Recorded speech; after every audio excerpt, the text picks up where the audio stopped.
తెలంగాణ రాష్ట్ర సాధన కోసం కేసీఆర్ ఆమరణ నిరాహార దీక్షను ప్రారంభించిన నవంబర్ 29ని దీక్ష దివస్గా పాటిస్తున్నామని బీఆర్ఎస్ నల్గొండ జిల్లా అధ్యక్షుడు రమావత్ రవీంద్ర కుమార్ తెలిపారు. ఇందుకు సన్నాహకంగా ఈ నెల 26న నల్గొండ జిల్లా పార్టీ కార్యాలయంలో బీఆర్ఎస్ పార్టీ కార్యకర్తలతో సన్నాహక సమావేశం ఏర్పాటు చేశామని చెప్పారు. ఆదివారం నల్గొండ పట్టణంలోని బీఆర్ఎస్ జిల్లా కార్యాలయంలో ఏర్పాటు చేసిన మీడియా సమావేశంలో ఆయన మాట్లాడారు. బీఆర్ఎస్ అధినేత కేసీఆర్ ఆమరణ నిరాహార దీక్షకు పూనుకోవడంతో కేంద్ర ప్రభుత్వంపై తీవ్రమైన ఒత్తిడి పెరిగి తప్పనిసరి పరిస్థితుల్లో తెలంగాణ రాష్ట్రాన్ని ప్రకటించారని, అందుకే నవంబర్ 29న పెద్ద ఎత్తున దీక్ష దివస్ ఏర్పాటు చేస్తున్నామని చెప్పారు. ఈ నెల 26న జరిగే సన్నాహక సమావేశానికి బీఆర్ఎస్ పార్టీలోని అన్ని స్థాయిల్లోని ప్రజాప్రతినిధులు, ముఖ్య నాయకులు, కార్యకర్తలు తప్పనిసరిగా హాజరు కావాలని కోరారు. రాష్ట్రంలోని రేవంత్ రెడ్డి ప్రభుత్వం ప్రజలపై అమానుషంగా ప్రవర్తిస్తోందని, లగచర్ల గిరిజన రైతులపై అక్రమ కేసులు బనాయించి వేధింపులకు గురిచేసిందని ఆరోపించారు. రేవంత్ రెడ్డి ప్రభుత్వం ఇప్పటికైనా రైతులపై దమనకాండను మానుకోవాలని హితవు పలికారు. నల్గొండ జడ్పీ మాజీ చైర్మన్ బండా నరేందర్ రెడ్డి మాట్లాడుతూ కాంగ్రెస్ పార్టీ అలవికాని హామీలు ఇచ్చి అధికారంలోకి వచ్చిందని, వాటిని నెరవేర్చలేక హైడ్రా పేరుతో డ్రామా నడుపుతున్నారని అన్నారు. ముఖ్యమంత్రి రియల్టర్గా పనిచేస్తున్నారని విమర్శించారు. ముఖ్యమంత్రిగా కేసీఆర్ హైదరాబాద్ను ఎంతో అభివృద్ధి చేస్తే రేవంత్ రెడ్డి దానిని సర్వనాశనం చేశాడని ఆరోపించారు. మీడియా సమావేశంలో నల్గొండ మాజీ ఎమ్మెల్యే కంచెల భూపాల్రెడ్డి, నెకరికల్ మాజీ ఎమ్మెల్యే చిరుమర్తి లింగయ్య, కటికం సత్తయ్య గౌడ్, మాలే శరణ్యారెడ్డి, నల్గొండ మున్సిపల్ మాజీ చైర్మన్ మందడి సైదిరెడ్డి, బీఆర్ఎస్ నల్గొండ పట్టణ అధ్యక్షుడు భువనగిరి దేవేందర్, నల్గొండ మండల పార్టీ అధ్యక్షుడు దేప వెంకట్రెడ్డి, జమాల్ ఖాద్రి, కొండూరు సత్యనారాయణ, మారగోని గణేష్, గుండ్రెడ్డి యుగంధర్ రెడ్డి, మైనం శ్రీనివాస్, బడుపుల శంకర్, కందుల లక్ష్మయ్య, తవిటి కృష్ణ, బొజ్జ వెంకన్న, జంగయ్య, షంషుద్దీన్, గంజి రాజేందర్, ఉట్కూరు సునంద, మెండు చంద్రశేఖర్ రెడ్డి, వివేక్ తదితరులు ఉన్నారు. సెప్టెంబర్ 29వ తేదీ నుండి డిసెంబర్ 9వ తేదీ దాకా చేసిన ఆమరణ నిరాహార దీక్ష ఏదైతే ఉన్నదో దాని ఫలితంగా తెలంగాణ రాష్ట్రాన్ని సాధించుకోవడం అనేది జరిగింది. ఆనాడు 2009 సెప్టెంబర్ 29వ తేదీ నుండి డిసెంబర్ 9వ తేదీ దాకా చేపట్టిన దీక్షని దీక్ష ఆవాస్ పేరుతోటి మరి ఈనాడు 29వ తేదీ నాడు తెలంగాణ రాష్ట్రంలోని అన్ని జిల్లా కేంద్రాల్లో దీక్షా దివాస్ పేరుతోటి ఆ కార్యక్రమాన్ని జరపాలని చెప్పి మా రాష్ట్ర పార్టీ నిర్ణయం చేసింది. అందులో భాగంగా నల్లగొండ జిల్లా కేంద్రంలో కూడా ఈ దీక్షా దివాస్ని చేపట్టడం కోసం ఈ నెల 26వ తేదీ నాడు ఈ నల్లగొండ జిల్లా పార్టీ కార్యాలయంలో నల్లగొండ జిల్లా ముఖ్య కార్యకర్తల యొక్క సమావేశాన్ని మధ్యాహ్నం 2 గంటలకు చేపట్టడానికి నిర్ణయించడం అనేది జరిగింది. అయితే దీక్షా దివాస్ సంబంధించి అన్ని జిల్లాలకు రాష్ట్ర పార్టీ నుండి ఏవైతే ఇన్ఛార్జీలను నియామకం చేసిరో ఈ నల్లగొండ జిల్లాకు మహబూబ్నగర్ మాజీ పార్లమెంట్ సభ్యులు శ్రీనివాస్ రెడ్డి గారు, అదేవిధంగా ఉమ్మడి నల్లగొండ జిల్లా అభివృద్ధి ప్రదాత మాజీ మంత్రివర్యులు సూర్యాపేట శాసనసభ్యులు జగదీష్ రెడ్డి గారు ఎల్లుండి అంటే 26వ తేదీ నాడు మధ్యాహ్నం 2 గంటలకు ఈ సమావేశాన్ని ముఖ్య అతిథులుగా విచేయుచున్నారు.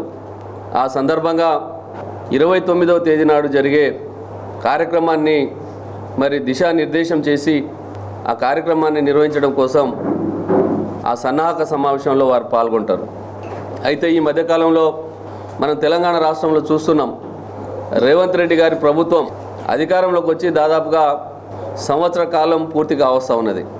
ఈ సంవత్సర కాలంలో ఆనాడు ఎన్నికల ముందు ఏదైతే మాయమాటలు, అబద్ధ ప్రచారాలు, అలివి కాని హామీలు, తెలంగాణ ప్రజల్ని మోసం చేసి 6 గ్యారెంటీల మీద 420 హామీల మీద అధికారాన్ని చేపట్టిరో వాటిని పూర్తి చేయకపోగా గతంలో మా ప్రభుత్వం కేసీఆర్ గారి యొక్క నాయకత్వంలో ఏదైతే పేద ప్రజలకు, రైతులకు, వ్యవసాయ కూలీలకు, విద్యార్థులకు, మహిళలకు మరి ఏదైతే కార్యక్రమాలను అందిస్తున్నామో వాటన్నిటిని కూడా ఆపుదల చేసి పేద ప్రజల మీద కక్ష కట్టినట్టుగా వారి యొక్క ప్రభుత్వ పరిపాలన కొనసాగిస్తూ ఉన్నారు.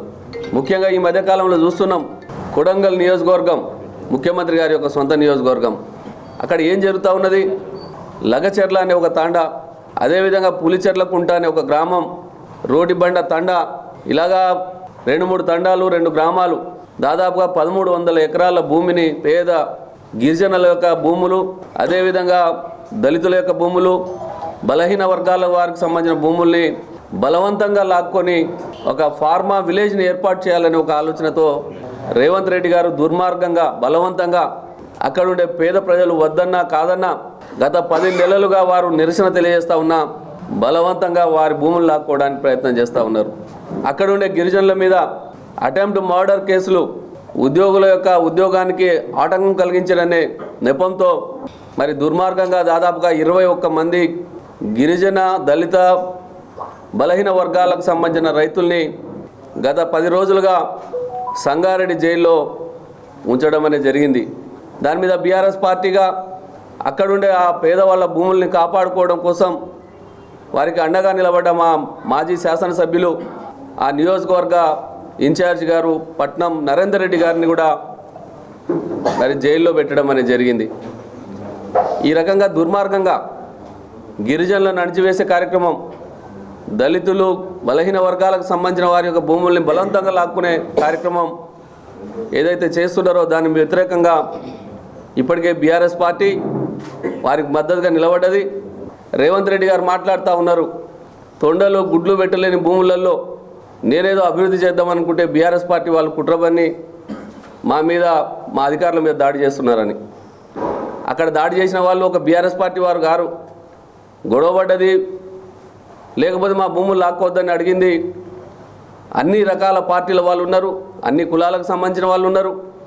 కానీ కేవలం ఒక రాజకీయ కక్షతో బీఆర్ఎస్ పార్టీ సానుభూతి పరులను మాత్రమే జైల్లో పెట్టిరు. వాళ్ళని భయభ్రాంతులకు గురి చేసి భూములు లాక్కోవాలని ఒక దుర్మార్గమైన ప్రయత్నం చేస్తున్నారు. గత 15 సంవత్సరాల క్రితం కేసీఆర్ సచ్చుడో తెలంగాణ వచ్చుడో అనే నినాదంతో కరీంనగర్లో బయలుదేరి సిద్దిపేటలో మరి అరెస్ట్ చేసి పెద్ద ఎత్తున మరి దీక్షను భగ్నం చేసే విధంగా కేసీఆర్ గారిని అడ్డుకోవడం జరిగింది. మనందరికీ తెలుసు. మరి తెలంగాణ ఉన్నటువంటి ప్రజలందరూ కూడా ఆ రోజు ఏకమై సబ్బండ వర్గాలు అందరంగా తెలంగాణ గురించి పోరాడిన దాంట్లో భాగస్వామ్యమై డిసెంబర్ 9వ తారీఖు నాడు మరి ప్రకటన వెలువడేంత వరకు కూడా తెలంగాణ రాష్ట్రం, తెలంగాణ ప్రజలందరూ కూడా మరి కేసీఆర్ గారు చేపట్టినటువంటి నిరసన దీక్షకు మద్దతుగా నిలవడం వల్ల మరి కేంద్ర ప్రభుత్వం, కేంద్రంలో ఉన్నటువంటి ప్రభుత్వాలు దిగొచ్చి ఆ రోజు దేశవ్యాప్తంగా పెద్ద చర్చ జరిగి ఈరోజు ఖచ్చితంగా ఇవ్వాల్సిందే, లేదంటే తెలంగాణలో ఇబ్బంది అయిద్దన్న ఉద్దేశంతో కాంగ్రెస్ పార్టీని మెడల్ వంచి తెలంగాణ సాధించినటువంటి రోజు అది. ఆ రోజు ఆయన ప్రాణాలు పణంగా పెట్టి తెలంగాణ సాధించకపోతే ఇవాళ తెలంగాణ వచ్చేది కాదు. మరి వచ్చిన తెలంగాణను మనందరికీ తెలుసు, గత 10 సంవత్సరాలు తెలంగాణ రాష్ట్రాన్ని కంటికి రెప్పలాగా కాపాడినటువంటి వ్యక్తి మన కేసీఆర్ గారు. ఇవాళ తెలంగాణ రాష్ట్రాన్ని కొత్త రాష్ట్రం అయినప్పటికీ భారతదేశంలో 29 రాష్ట్రాలకు ధీటుగా అన్నిటికంటే పెర్ క్యాపిటల్ ఇన్కమ్ కానీ, అభివృద్ధిలో కానీ, సంక్షేమంలో కానీ ఎక్కడ కూడా తీసిపోని విధంగా అందరికంటే ముందు వరుసను నిలబెట్టినటువంటి తెలంగాణ రాష్ట్రాన్ని ఈరోజు కనీసం నామరూపాలు లేకుండా తెలంగాణ అంటే మర్చిపోయే విధంగా ఇవాళ సంక్షేమ కార్యక్రమాలు బంద్ పెట్టి ఇవాళ ఎంతసేపు ఇవాళ హైదరాబాద్ను ఉన్నటువంటి ఆస్తులను కొల్లగొట్టడానికి ఏదైతే ఫార్మాసిటీ 14,000 ఎకరాలను ఫార్మాసిటీ కేటాయించినటువంటి భూములను కాదని చెప్పి రియల్ ఎస్టేట్కు పక్కకు పెట్టి ఇవాళ ఫార్మాసిటీ అని కొత్తగా ఫార్మా విలేజ్లను పెట్టి ఇవాళ ఎవరైతే రైతాంగం బీద రైతులు ఉన్నారో వాళ్ళందరి భూములు కూడా కొల్లగొట్టి ఇవాళ 4th సిటీ పేరు మీద ఇవాళ ఫ్యూచర్ సిటీ అని, 4th సిటీ అని ఇవాళ రకరకాల ఆయనకు ఉన్నటువంటి రియల్ ఎస్టేట్ అనుభవాన్ని మొత్తం కూడా రియల్ ఎస్టేట్ రంగం హైదరాబాద్లో డబ్బులు దోచి ఇవాళ కేంద్రానికి పంపించడం, అక్కడ ఉన్నటువంటి కేంద్ర నాయకత్వాన్ని పంపించి ఎలక్షన్లు మొత్తం కూడా ఇలా తెలంగాణ ప్రజల సొమ్ముతోని ఇవాళ కాంగ్రెస్ పార్టీని నడిపించే పరిస్థితి. ఇవాళ మేము అదే డిమాండ్ చేస్తున్నాం. నువ్వు సక్రమంగా పరిపాలన చేయలేని దుస్థితిలో ఇవాళ రేవంత్ రెడ్డి గారు ఉన్నారు. ఈ ప్రభుత్వం కూడా విజయోత్సవాల పేరిట మీద గారడీలు చేస్తున్నది. ఇవాళ నిజంగా ఏం సాధించారని విజయోత్సవాలు చేస్తున్నారు? ఇవాళ మీరు సాధించినటువంటి ఒక్కటంటే ఒక్కటి అంశం తీసుకుంటే ఇక్కడ లేదు. హైదరాబాద్ని మొత్తం కూడా సర్వనాశనం చేసిర్రు. ఇవాళ హైదరాబాద్లో ప్లాట్లు కొనే వాళ్ళు లేరు. రియల్ ఎస్టేట్ మొత్తం కూడా కింద పడే పరిస్థితి తీసుకొచ్చి వాళ్ళు నాశనం చేసి దుస్థితి తీసుకొచ్చారు. ఇవాళ రైతాంగం మొత్తం కూడా ఇవాళ ఒడ్లు కొనే పరిస్థితి లేదు. ఇవాళ ఒడ్ల కళ్ళాలలో తడిచి ముద్దైనటువంటి ఒడ్లను కొన్నటువంటి దుస్థితి, కొన్నటువంటి దానికి డబ్బులు లేవు. సన్న ఒడ్లకు ఇస్తా అన్నటువంటి బోనస్ లేదు. ఇవాళ ఎవరైతే షాదీ ముబారక్, షాదీ కళ్యాణ లక్ష్మి పేరు మీద తులం బంగారం ఇస్తానన్నారు, అంటే వాళ్ళు చెప్పినటువంటి ఒక్కటంటే ఒక్కటి వాళ్ళు చేసిన పని ఏంటంటే ఆర్టీసీ పుణ్యానికి వచ్చిన ఆర్టీసీ అని ఆడవాళ్ళను దాంట్లో తోలేరు. కనీసం బస్సులు పెంచకుండా ఉన్న బస్సులను తక్కువ చేసి ఇవాళ అక్కడ కూడా పంచాయతీ పెట్టినటువంటి దుర్మార్గమైనటువంటి ప్రభుత్వం ఈ ప్రభుత్వం.